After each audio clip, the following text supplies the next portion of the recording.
গন্ধবিচার সুকুমার রায়। সিংহাসনে বসল রাজা, বাজল কাসর ঘণ্টা, ছটপটি উঠল কেঁপে মন্ত্রী বুড়োর মনটা। বললে রাজা, মন্ত্রী তোমার জামায় কেন গন্ধ? মন্ত্রী বলে, এসে দিচ্ছি, গন্ধ তো নয় মন্দ। রাজা বলেন, মন্দ ভালো দেখুক সুখে বদ্যি। বদ্যি বলে, আমার নাকে বেজায় হলো সর্দি।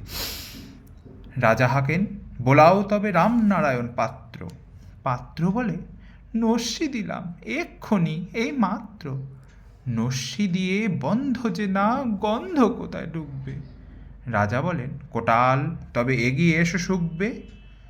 কোটাল বলে, পান খেয়েছি মশলা তাহে কর্পূর, গন্ধে তাহি মুন্ড আমার এক্কেবারে ভরপুর।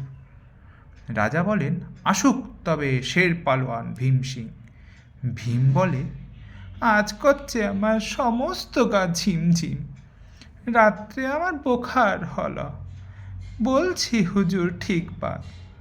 বলেই শুলো রাজসভাতে চক্ষু বুঝে চিৎপাত। রাজার শালা চন্দ্রকেতু তারই ধরে শেষটা। বলল রাজা, তুমি না হয় করো না ভাই চেষ্টা। চন্দ্র বলেন, মারতে চাও তো ডাকাও না কো জল্লাদ, গন্ধ শুকে মরতে হবে এ আবার কি আহ্লাদ।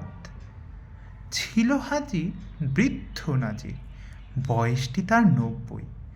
ভাবল মনে, ভয় কেন আর, একদিন তো মরবই। সাহস করে বললে বুড়ো, মিথ্যে সবাই বকছিস, শুকতে পারি হুকুম পেলে এবং পেলে বকশিস। রাজা বলেন, ১০০০ টাকা ইনাম পাবে সত্য। তাই না শুনে উৎসাহেতে উঠল বুড়ো মদ্য।